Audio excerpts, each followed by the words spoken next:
Today we're fishing Lake Barrumbah, and we think that the bite's going to be a little bit tough. The fish should be easy to find, but those bass, they just don't want to bite at the moment, so it's going to be all about finesse. What sort of techniques do you think we might have to use to catch those fish, Callum?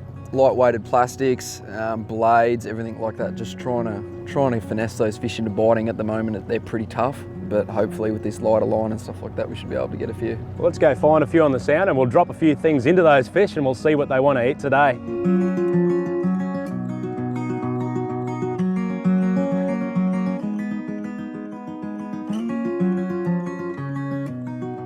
Looks good there. There's the odd fish along the bottom just there, Callum, in 33 feet. They're pretty deep today, aren't they? Yeah, yep. So, when I come to a lake like this, I really like to fish points and flats. It's probably the main areas that you'll find your bass. And that's what we're doing at the moment. We're just sounding around. Callum probably can explain how you go about finding those points and flats. Like, what do you look for? It's a big dam. What I do is look at the land. You can picture what that's going to be on the land, and you can picture that into the water. That's how I emulate it, and that's how we usually catch the fish. You go around there, sound with your sounder until you find those active schools of bass, and yeah, that's when they really start to bite and you can catch them. We're starting to find a few now, mate. We better get a line in the water soon. Get into them, mate. Pretty keen.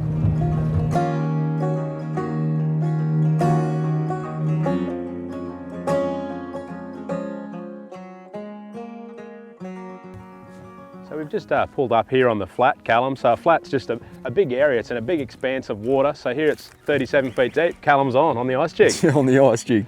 As I was saying, it's a big paddock, basically, an area that's all similar depth, and you just need to find what depth the fish are holding. Today they're all over 10 metres deep, so the flat's around that depth, and you can have that one. But there's our first bass for the day.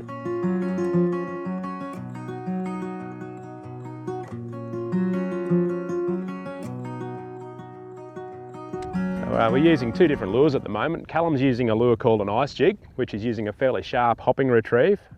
And I'm using a small blade. I'm just dropping that right down to the bottom as well. And I'm using a little bit of a slower jig. I find that the slower jig works better with the blades. And is that how you find, like with your ice jigs, Callum? Do you like a quite aggressive sort of short hop? Yeah, because you usually get a lot of bites if you just dead stick it and basically you miss a lot of fish. With blades and that, you can do that slower hop because they got more hooks on them. Yeah. But ice jigs. Before you go any further, dead sticking is a pretty technical word, and unless you're a bass fisherman, you probably wouldn't know what that is. And dead sticking, you jig it hard, but then you just let it sit there, just off the bottom. And when those lures just sit off the bottom, the fish just come and pick away at it, and they'll hook themselves up. So that's dead sticking, just letting your lure sit there and do nothing after you've jigged it. So I just watched my line. When I let it down, I just watched it fall off the spool like that. When it stops falling off the spool, because the boat's stationary, the line goes slack. I can actually see the line touch the bottom. And then I just start that little jigging retrieve. It's pretty amazing how we're catching fish in 60 foot of water as well, eh? Like, this is like offshore fishing, Jace. Fishing in 60 foot of water. Pretty deep water. Yep. Now I'm really curious, those fish are so high off the bottom, I'm just going to roll a plastic through them because it's a technique I've been doing well on, is rolling plastics. That was just on the drop. That's actually a better fish, I think. So you'll notice that Callum's still using the ice jig. I've tried a blade, now I'm just going to try a plastic, and it's something that you should do all the time. When you find the fish, see what they want to eat the most. Try a few different lures, a few different techniques, and see what they respond better to. You've got to warm up, don't we? We don't want to just, otherwise this is what happens. If you don't warm up, you get yourself an injury. So we'll warm up on some small fish first, and then we'll get the big ones later. We'll get the big ones this afternoon. That's still pretty small, but good fun. He's a dark coloured fish, isn't he, for a deep one? Look at the bonies he's spitting up. Oh, there. Oh, look at that. That's why they're eating our lures. It's just the same size, isn't it? Yep. Match the hatch. That's what we're doing.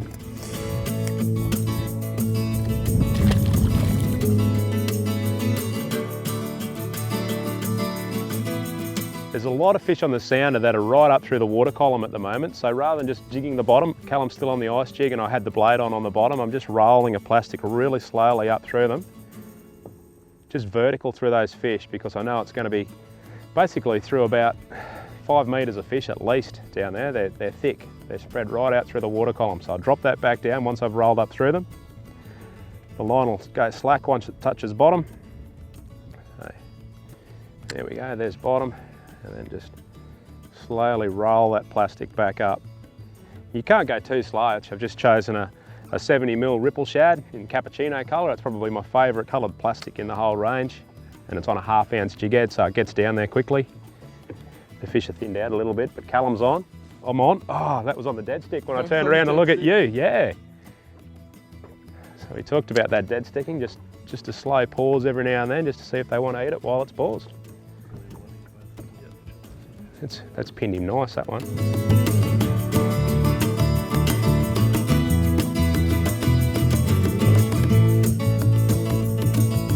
Here we go. So I just went a little bit faster that time, Callum. I cranked it up for 3 fast ones and then slowed it down, and he chased it up and... That's on the plastic? Yeah, just on that little 3-inch plastic. Pop that fella back. So just a little tiny white plastic. There's the bottom. I'll try that again. 1, 2, 3. Slow roll. Ah, it didn't work the second time. Yeah. It's always the way. No, it's what bass fishing is always about, but you really do need to mix it up and try different things. Yep. So, you know, you try your slow ones, you try a few fast ones, and you just try and piece a pattern together and work out what these fish want to eat the best, or what's going to catch the biggest fish on the day. And especially when they slow down on one technique, start trying to get that different variety going, and that always usually get the bigger fish when you burn and kill, don't you? That's when you usually get those bigger, bigger bass. It just makes those fish that are looking sometimes commit. It's just a bit more of a reaction bite then, like the ice jig. It's a little bit of a, nice work. A little bit of a reaction, isn't it? When you do those fast jigs, that was actually on the dead stick. Certainly draws some attention, but you drew the attention first. If you just dead sticked it all day, it wouldn't work. You need to be jigging in between. Another little bubby. Ice jigs are my favourite, Jason. I love them just because you can target specific fish on the bottom.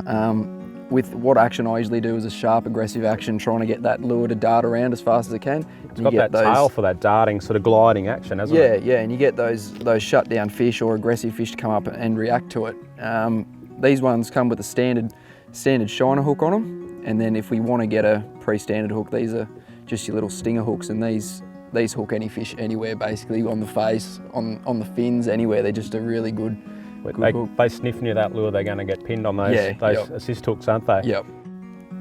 When we're fishing for these fish, we like to use light gear so we can really appreciate the fighting qualities of the bass. So I'm using either a 2 to 4 or a 3 to 5 kg Veritas rod. Sometimes I'll pick up a Vanguard.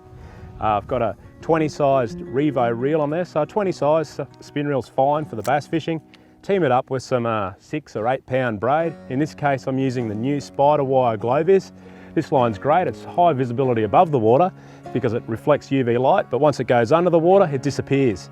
I love using these new Spider Wire braids because they just help you with your fishing. They're so thin and so sensitive that they transmit all those vibrations right back up through the rod into your hand, so you feel any fish that's near your lure, any bites, any swirls, comes right back to you. And that's exactly what you want when you're fishing, especially with these finesse styles that we're using today.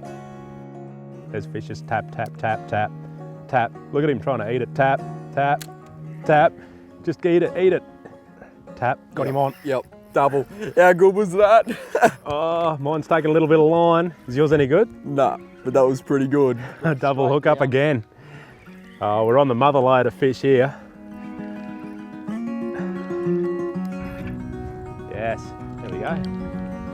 Another nice one, just on that ripple shad, just gutsed it. They just kept chewing on it until he ate it. Nice fat fish.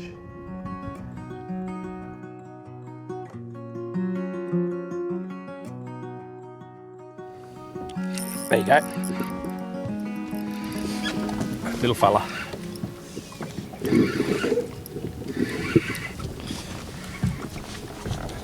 Oh, he's got a bit more weight than I thought. Oh, that one just guts the plastic, just being wound up through those fish on the sounder. That's an alright fish, Jace. Yeah, it's a good way to land them. Just grab them by the jig head if you don't want to use a net. It's a quick way to get them into the boat. This one's actually got something funny going on with his fins. Yeah. Look at that, he's got no fins along the back. About 33, 34 centimetres. Might pop him back. Like that's like 2 cranks and I was on. Like it was not. Yeah. The important thing here is, because the fish is so deep, is counting your plastic down. So I haven't been counting here because Callum's distracting me with his cracker fish. But I'm going about a 20 count, which is getting me down around 40 feet. Then I'm rolling back up through those fish. So just a slow roll like that. Have a look at the fish on the sounder. There's just heaps of them. There's just bulk fish there, isn't there? They just ate that gulp straight away, eh? That's a nice bass, Jace. That's a nice fish, mate. You can chuck him in and then we'll just upgrade from here. We'll see what size fish we can get in there with the water bottle. So basically how I'm fishing these blades, we've got a large flat, fish are sitting really close to the bottom. So what I'm doing is letting that lure hit the bottom. And once it hits the bottom, I'll just start the hopping technique. So it's just hit the bottom there, you can see that with your line contact and you can feel it. What I do, I usually do 2 large hops, bring that up and then wind down on the tight line. So once that lure gets popped up, that's when the fish usually eat it, when it sinks back down to the bottom. And so you always have to maintain your line tension, and that's when you feel the fish eating it. Punch this one out this way, Callum. We're throwing a few speculator casts out there at the moment. We've come onto a big open flat. Good work, Callum. Oh no, dropped it. So that we know there's a couple of fish out that way. There we go. That's a nice one. That's a good fish. Oh, that's actually taken a bit of drag. That's a good fish. That's a nice fish. So I just missed a fish. So you just missed one. I know exactly where Callum's caught that. So being the top mate I am, I've gone straight out there with my lure as well. He's a nice fish, this one. So basically, I just missed a fish, so I free spilled it back down to the bottom and straight away, another one just ate it, so. Happens a lot, doesn't it? You'll get that initial bite from a bass, and then one of his mates will, if he misses, one of his mates will grab it straight after.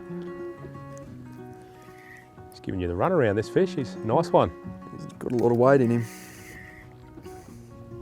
That's what I we don't want. know if he's a 50, but oh, he feels like.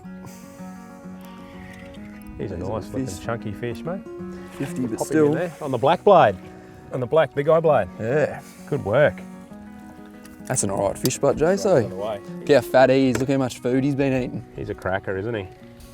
That's a cracking fish. That one, Callum, he's Nice. yeah, he's close to 40 centimetres long, isn't he? Yep, very fat as well. So out here on the flat, I noticed we both went for our blade rods because we were searching for fish. We didn't have many fish under us, so we thought we'd fire a few different casts out. Yep. You find those fish. We know that they're just over there now because we've spot locked here with the iPilot. Yep. Hopefully we can pull another one. Yeah, hopefully. The blades are an awesome reaction bite, so that's basically what we do on hopping lures across the bottom. Put it across. Yeah, and looking for those active fish up on this flat, and that's what we've just done. That's a nice fish, and I reckon we're going to get a lot more. So. Well, we might pop him in the boat this one Yeah, so he chuck doesn't him. spook the others. Yep. Put him in the live well.